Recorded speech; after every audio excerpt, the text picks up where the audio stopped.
All right, getting to another group accent training. I'm so happy to have the chance to share this with everybody. A little bit more on emphasis today. A new pattern, a new pattern. You see, so far for emphasis, we've covered how you project your voice clearly, right from the belly, right? We breathe in through the nose, fill the belly, and then let your air flow out your mouth, carrying your voice. We've worked on keeping those vowels clear and the consonants soft and quick. So we get that da, da, which brings us flap T's, like better, city, butter. Then we took that flow, or rather that power, and we gave it some flow. We gave it some structure. We put it into phrases, sentences, and we started to see this pattern. Let me hear you use that right now. Getting a good breath in.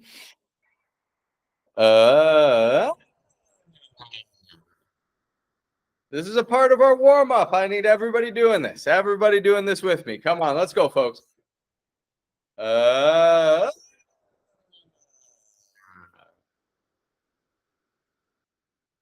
Then we took that power, and we saw how we can start to connect words by keeping the T's soft and quiet, right? And powering the vowels. We can use those flap T's to say, I get it. I get it. I get it.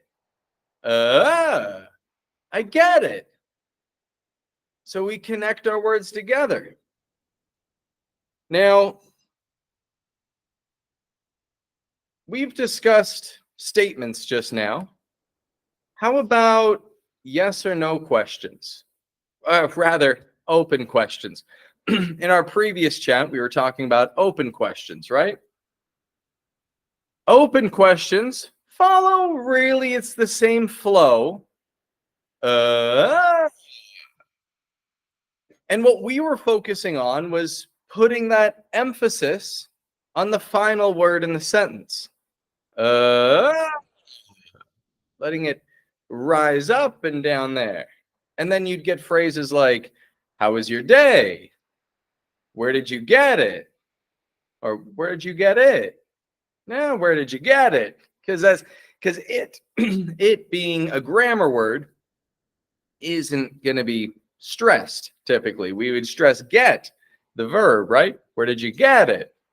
So grammar words, we also spoke about a little bit. Grammar words, and compared to detailed words, content words, grammar words are going to be quick and quiet. They're going to get that weak point. Whereas the content words are going to be stronger and contrast the weak ones. Where did you get it? So that's the flow we've seen so far. Today, we're going to take it up a notch. We're not just going to look at a simple thing on flow. We're going to look at yes or no questions. A lot of the questions that you ask people in general are simple yes or no questions, right? So we're going to explore how you can use yes or no questions and how you can get the ideal intonation with the projection of voice and the peak up in your tone to connect with people clearly and to have your message be understood. Not just to have your words be understood, but your message. Let's get into this. Sharing my screen. Here we go. So, voice modulation is how you hold your listener's attention. You peak your voice up, you can pause, you can go softer, you can go louder, faster, slower. All of these things are tools to communicate the reason that you're saying something. So when you're asking a question, focused pitch placement. I'll say that again. Focused pitch placement communicates curiosity or uncertainty. This tells the listener that a question, of course, not a statement, has been communicated. So what we see down here is that we've got a couple of steps to this. We kind of start medium in pitch, go down, and then sharp rise up. Uh, uh, can we leave? Is it working? Let's hear that from you. Let's hear just the sound even before you use the words. Just use that sound.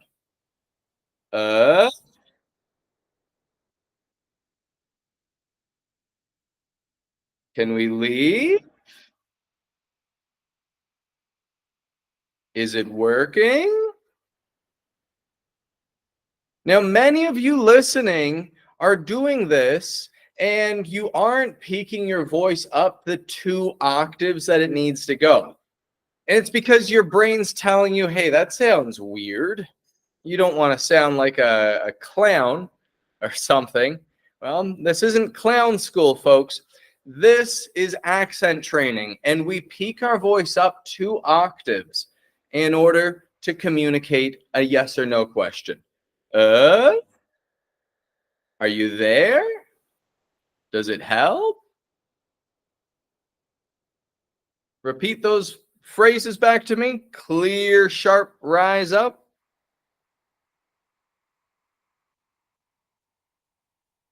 Very good, very good. So taking a look down here, we've got some yes or no questions to practice with. You've got a task here, and you want to make sure that you take the time to complete this task.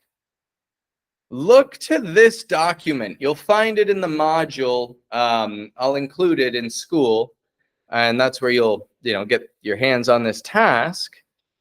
Look to this document and just practice reading these out.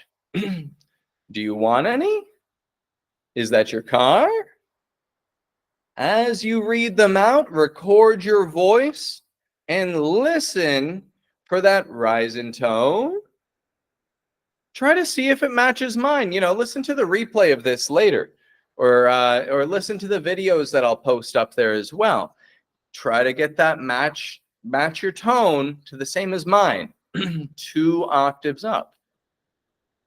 Anyway, repeat these phrases after me. Let's give this a shot. Do you want any? Is that your car?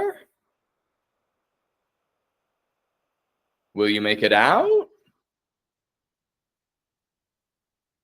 Are they interested? Do you need any help? Is it far from here?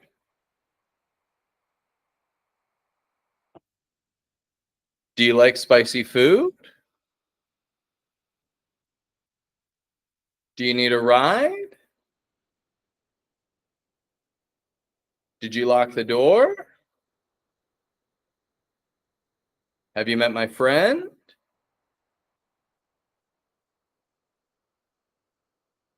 Now, some of you may be wondering, is it incorrect if you say, like, are they interested?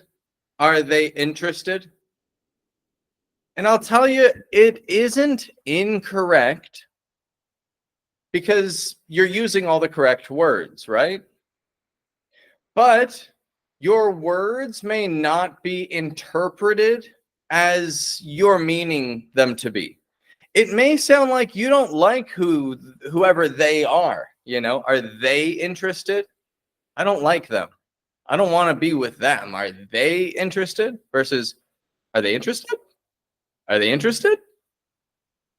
That's more sounding like I'm just genuinely curious. Are they interested?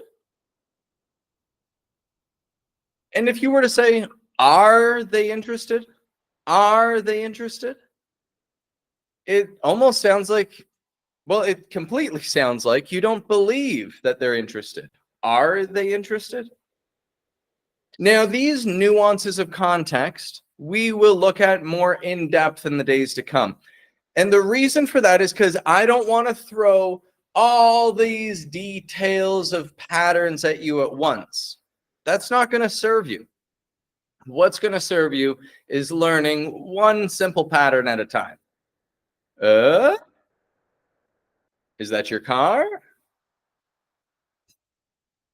Just like that. So taking a look down here, we're going to jump past that part. And we're going to go right to these shadowing questions. These are just common small talk questions that you could ask somebody at any point and hopefully find, some way to start a conversation with them. Let's give these a shot. Repeat each after me and get that tone rising up in your sound. Do you play an instrument?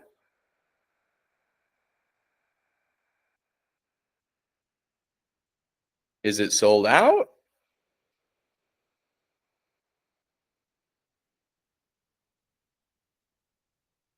Do you have any kids?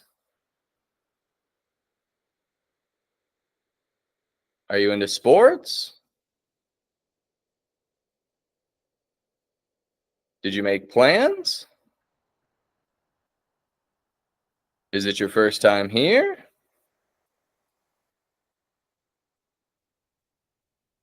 Can you come to the party? Did you hear that?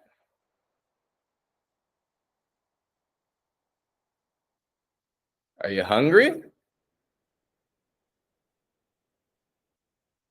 Is it sold out?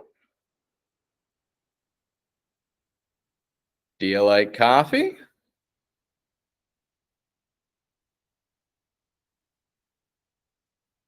Nice and clear on that final word with a rising intonation. Other words are quick and quiet. Now, in the American accent, particularly on like the West Coast, you'll notice that there are people who actually use this with statements. They'll kind of be talking like this, as if everything that they say is a question. And really, it's not a good habit because it makes it sound like you're not really sure of yourself when you're speaking to other people. And that's something, you want to control it. I say people on the West Coast do it. I mean, people all over do it. I'm from Toronto. I hear people do that in Toronto as well. But the point is, for you as someone who's developing these habits, control this to be strictly with yes or no questions. And everything else, use that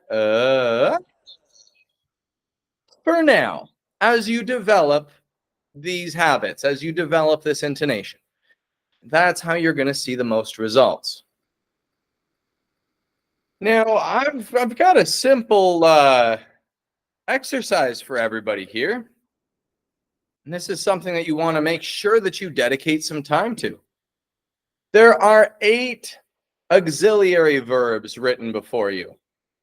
I want you to record yourself reading all 16 of those, getting that rising intonation for each. So, to be clear, create your own phrases. Create a phrase that starts with R, or 2 phrases that start with R. 2 phrases with do, does, can, was, all of them. Ideally, make them phrases that you can use today. Like sometimes I tell students to create a phrase using those, and then they'll start talking about something, just ridiculous that has nothing to do with anything in their life, at least as far as I understand. It has nothing to do with their goals. That doesn't really serve them, you know? And if you use the same phrase again and again and again, it's also not really going to serve you. You want to focus on a key context. If you're typically asking questions at work, focus on that work context.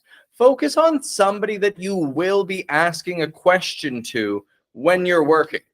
Visualize it and write down the question. Same goes for if you're preparing for a date.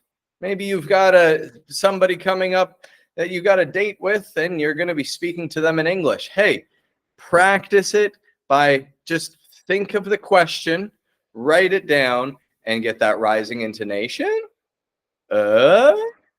Sharp up on the ending. And that's going to be the key, my friend. So this is all going to be included in school. I'll include it with the materials, teaching all of this, all these materials here. And you can get your hands on it. And, well, you can continue taking things forward for your own learning experience through school.